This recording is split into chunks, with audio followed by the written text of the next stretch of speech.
coming to you live on tape from the beautiful Campbell Bell Building on the Square in Fayetteville, Arkansas. It's time for Northwest Arkansas Business Radio.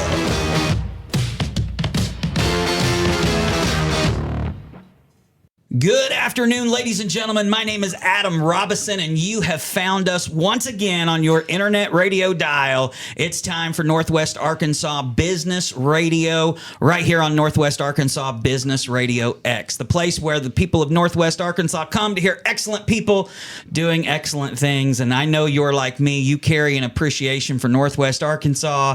You think that we're absolutely blessed to be doing life here, just as I do every single day. I love this area of the state.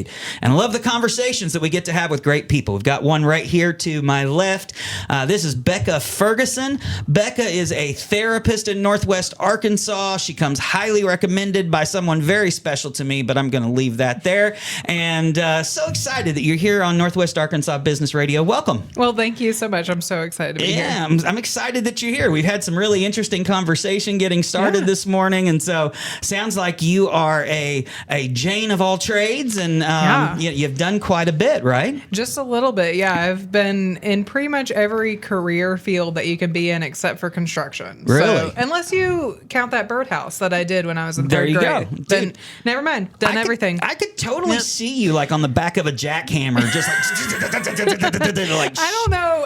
I wasn't good on a go-go stick, so I don't think I'd be good on a jackhammer. Yeah. I tried to play with a pogo stick once. And decided a jackhammer was never for me. Those pogo sticks can jack you up, especially. They can. Why did they have those toys? I have no idea. It was almost like when we were kids. I'm probably a little older than you, but when I was a kid, it was if you could survive your childhood, then you sort of earned a rite of passage to continue living. Absolutely. It was the things that you ate, all the processed foods, as well as all the toys that you had. Yeah. It's a surprise that I'm alive. Oh, without a doubt. Without a doubt. I can remember that, like one time my son accidentally swallowed a dime, and my dad was just like, hey, it's cool. Like if he craps out 2 nickels, then you've got something to be worried about, right? And so I don't know. My kid never made change. But he was a good kid. And of course. Anyway, hey, we got a little sidetracked there. But if you're listening to this in your car, you're probably enjoying that just a little bit. So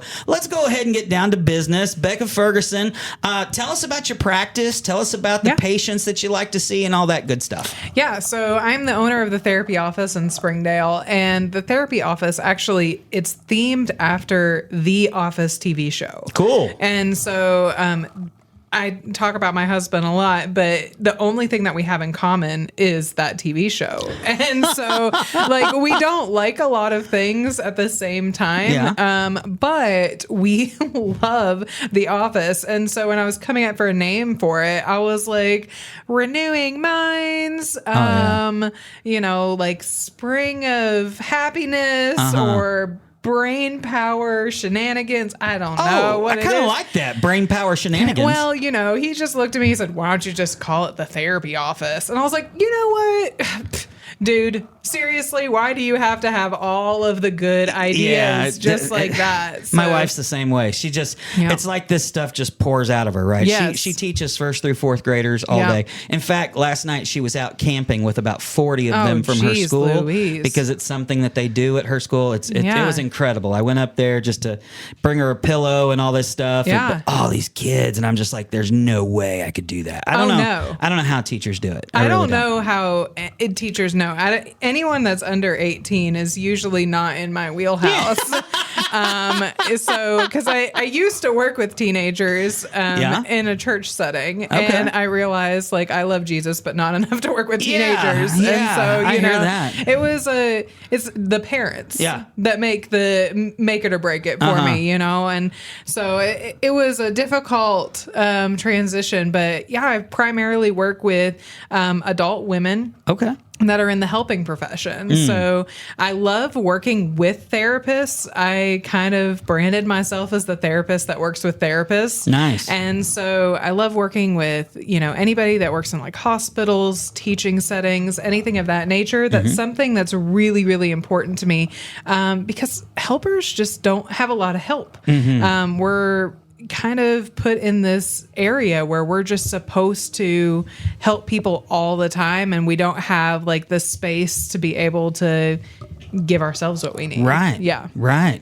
I found that to be true as well. I also have a history in ministry. I led a church, I did the youth pastor thing, worship leader thing, all of that. And it's remarkable because, if you're in leadership at a church, you're living that most every day. Yep. Whereas most people leave church on Sunday and then they don't think about it again until either Wednesday night or the following Sunday. Whereas you're leading all the time. You're discipling, shaping, forming, guiding people. And when you're constantly giving something away, you've got to have a source to refill you. Oh, yeah. And, my question, you work in ministry. So here's the real question. How many tables did you set up while you were working in youth ministry? That was your main job, wasn't it? Yeah, was setting I up think tables? So. Well, we actually did this really cool thing where we set up what we called a youth house. Oh, yeah. And so we just brought in old couches and chairs that nice. no one wanted anymore, that didn't stink. Oh, yeah. And the springs hit them in the butt all the time. Exactly. Oh, as long as it didn't smell like their dirty cat, we would take it. Just smelled like teenagers. Right. That's all it was. Yeah, right. They've got their own distinct smell. It's like they should be wearing deodorant, but they choose not to. Right? Yeah. And then they're like, they get a hold of something like Axe body spray, and they're like, this is purty. The problem is, Axe body spray on top of BO just smells like Axe body spray and BO. Oh, man. If One that's doesn't not cover the church other. camp vibes, then I don't know what is. I also taught high school freshmen for about 7 years. And so this was a soapbox I was on a regular basis. Don't worry. I used to keep travel-sized deodorant inside my cabinet at the church that I worked in with address labels for each person. Yeah. And I was like, you just got home from school? Here, deodorant before we even get started with Bible study. Yeah. I'm like, that's how it's working. Absolutely. So. Absolutely. I'm loving this podcast already. Yes. We may not talk about your business much, but we're having a really fun time. Hey, that's what I'm here for. That's right. So I'm curious. And again, this wasn't a direction I planned to go in, but I love the idea that you brought up as far as helping people who help people. Yeah. What kind of help do you give them? So I'm actually a teacher at heart. Okay. And I feel like, my background, I was raised in a very conservative Christian home. And so the amount of autonomy that I had was very limited. I actually didn't know that mental health existed until I went to college. Is that right? And so it was, I can look back now as a mental health professional and I can see, wow, me feeling like I was going to throw up in the middle of a test when I was in 6th grade and like ran out of the classroom, that was a panic attack, that was test anxiety. Or the times where I felt like my heart was beating out of my chest was anxiety. Or the times where I felt like I couldn't move forward was depression, you know? But my parents, they had limited knowledge about mental health just because of how they were raised and where they're from. I'm originally from New York. We moved to Arkansas when I was 1. And they also came from very conservative Christian. My mom's Catholic, or was raised Catholic. And my dad was raised Methodist. And so having that environment where they were raised and they were just like, it was God that healed you. Yeah. It wasn't anything else. Yeah. I just didn't know it existed. Yeah. And so I went to college, and at University of the Ozarks, I actually majored in radio, television, video, and strategic communication. Nice. There's a mouthful. Yeah. Did that fit on your degree? They just did it RTV. So if anyone just like asked what it's like, what the hell is RTV? Yeah. And I'm like, oh, my gosh, blah, blah, blah. Yeah. I just got to put it all out there. But so I went ahead and I had that experience, and I went to college, and I was struggling with an eating disorder at the time. Okay. And I had lost like 90 pounds my senior year of high school. I got addicted to diet pills. And when I ran out of diet pills, I was oddly enough taking NyQuil and Tylenol PM during the day. So that way I would just like completely dissociate to everything around me because I didn't want to feel my feelings. And so my professor found me passed out in one of the classrooms, in our building in Walker Hall, and, called the nurse. I had told one person, like, hey, I haven't ate in like 5 days. And he was trying to get me to eat. And I was just like, no, I can't do it. I was like, I'm finally the body that I want to be. I'm where I'm at. Like, I have to keep doing this. I have to do this for people to be proud of me. And so I developed a really good relationship with the nurse. And she sent me to therapy. And I had a therapist that probably wasn't the best therapist that existed out there. Okay. And when we started talking about anxiety and depression, he was like, oh yeah, you definitely have that, which opened my eyes to like a whole brand new thing, because I didn't even know that it existed. Wow. But then when we started talking about eating disorders, he says, I mean, I could tell you that you have anorexia, but you're not skinny enough to have anorexia. What? I know. And I was like, okay. Right. Work harder, starving yourself. I was like, I will just eat one Lunchable a week. Slacker. I know. Wow. And so that's ridiculous. It was an experience for sure. And after that year, after my freshman year, our campus actually got rid of counseling on campus. Wow. And you had Sounds to. like they needed to. Yeah. And instead of hiring a good therapist, they decided they were just going to refer to the community clinic. Okay. And in order to get free appointments at the community clinic, you needed to go talk to your resident assistant and tell them that what was going on with you. And then they would deem whether or not you needed counseling. I was like, I'm not talking to anybody about what's going on with me, especially my peers. Right. And I've never met an RA that was some sort of psychological whiz. Correct. Correct. They're just kids getting through school too. Exactly. And so I had all this shame built up from having a mental illness, right? And then I'm still at this point very attached to the church. And I'm just like, all of my help comes from this. That's what I got to focus on. I got to be really good at this. And I even told people in my degree, I was like, I'm doing this so I can learn new technologies and I can help people. I can help youth with these new technologies and learn about God in a whole new way. And so that was, ultimately my goal was to be a really good youth minister or go to seminary and become an ordained minister. And as I was going through the program, the Boston Marathon bombing happened while I was in school, and I got to report on that. And it was just this sense of like, I'm asking these people how they are, and I can't care about them because I just have to get a story, And that was like kind of my first hint. Like, I really just need to be helping people. I just didn't know how to do it. And then after I graduated, getting a job in any sort of broadcasting or communications, you have to have 5 years of experience right out the gate from college. You can't just go straight into it, right? Especially, I know it was 2016, but things have evolved so much. Like, anyone can start a podcast. Anyone can do these things now because we have so many different technologies out there where people are creating their own social media campaigns and all of these things. But back then it was still very corporate, right? And so I ended up becoming a youth minister in Kansas and went through a lot of really rough transitions.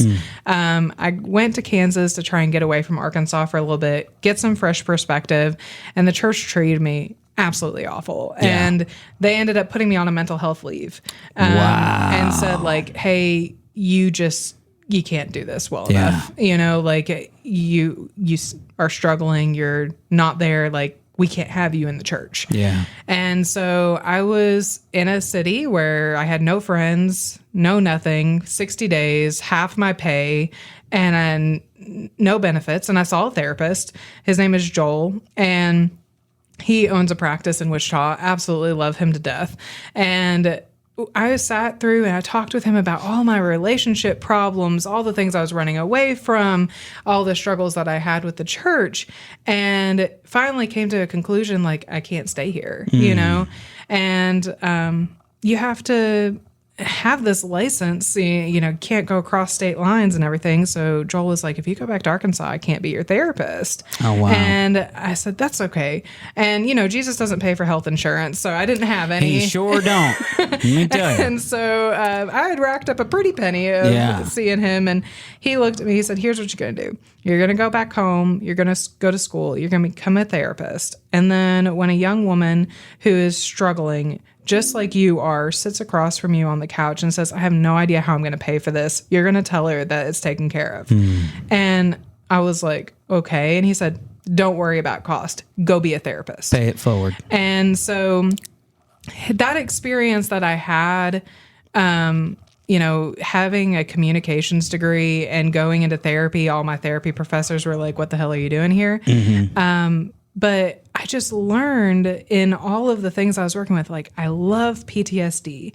And who doesn't have PTSD more than therapists? Like, we go into this field with all of this trauma and all this built up stuff, and we partially think that we're going to fix ourselves by being therapists. Is that right? Yeah. Wow. And it's just it's so crazy to have this community that I've been able to become part of, being there for helpers and giving them psychoeducation that they've heard before, that they probably teach to other people, but telling it to them in a compassionate and empathetic tone so they hear it for the first time applied to them. And so, a long way of getting there.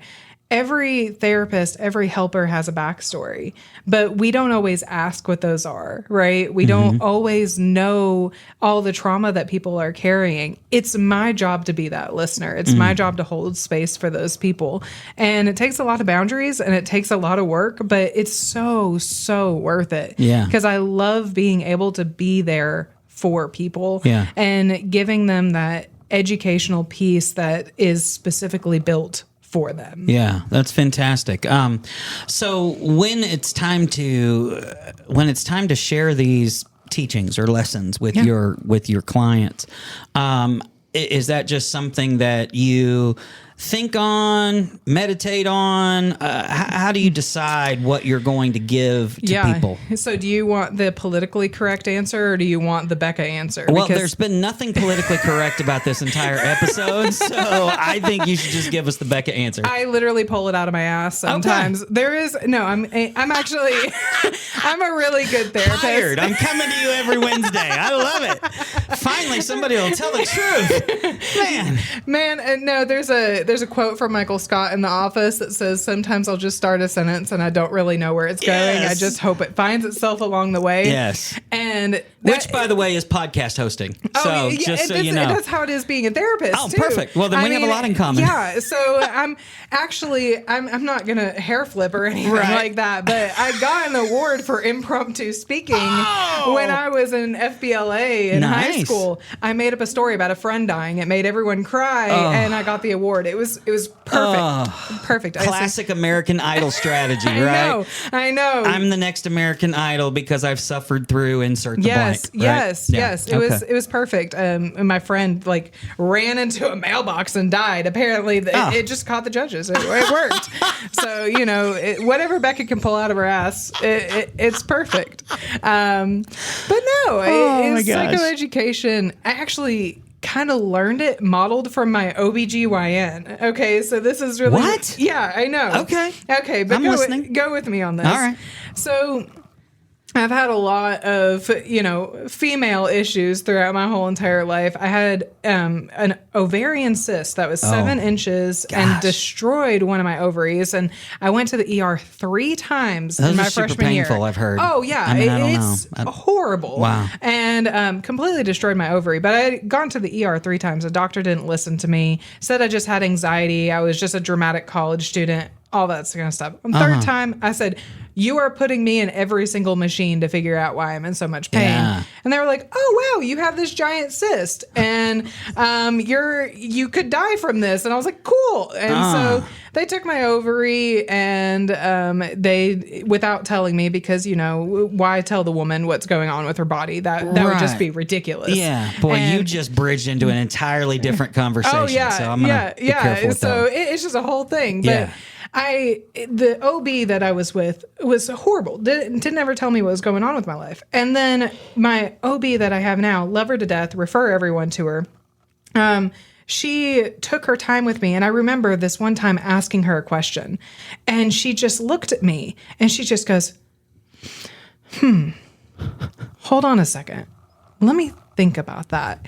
And I was just like, this is exactly what you need in a doctor. This is exactly what you need in a therapist. So I see it's same population, but everyone comes to me with a very unique story. I bet. And so I'm like, yes, you can say I'm pulling it out of my ass, but at the same time, it's like I'm listening so intently to every single story.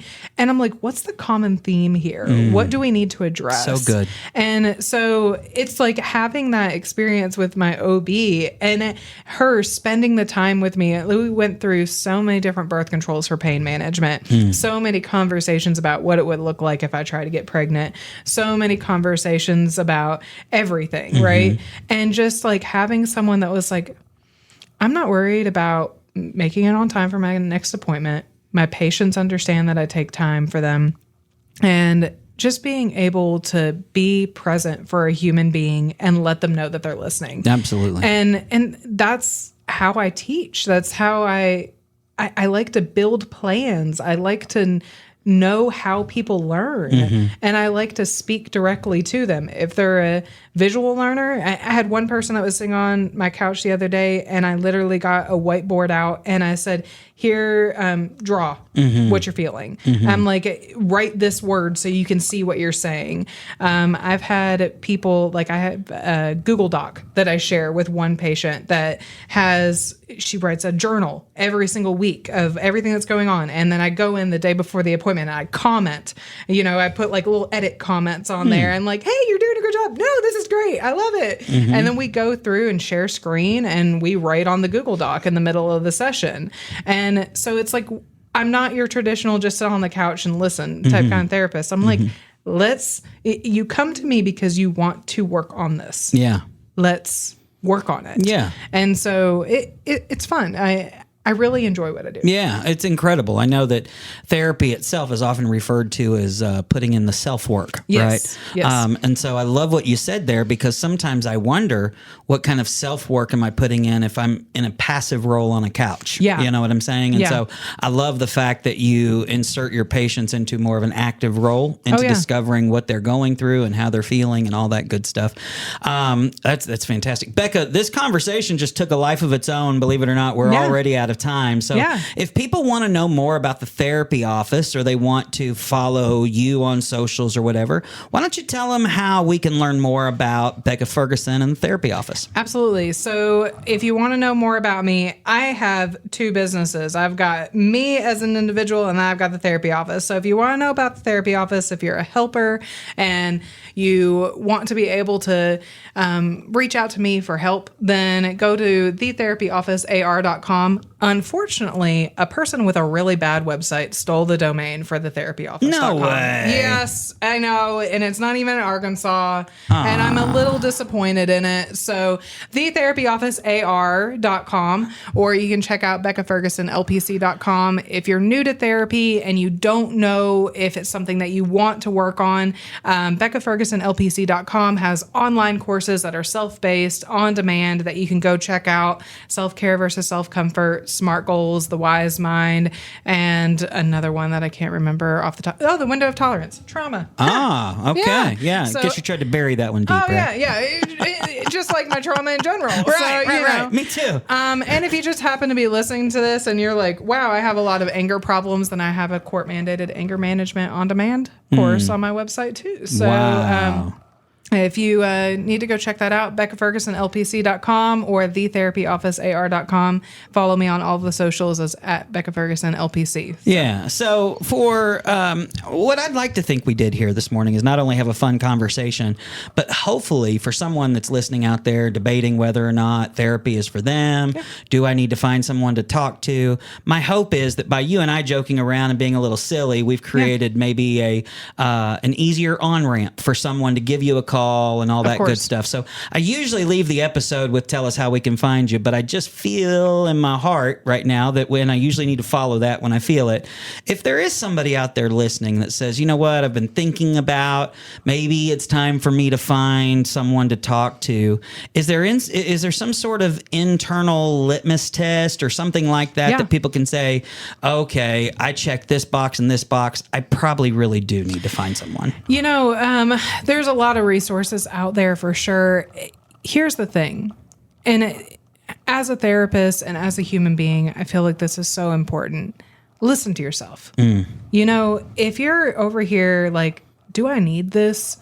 And you're asking the question, listen to yourself. Yeah. You know, every therapist is different. I think that everyone deserves to go therapist shopping. I'm not the therapist for everyone, you know, and I have a niche because that's who I help the best, right?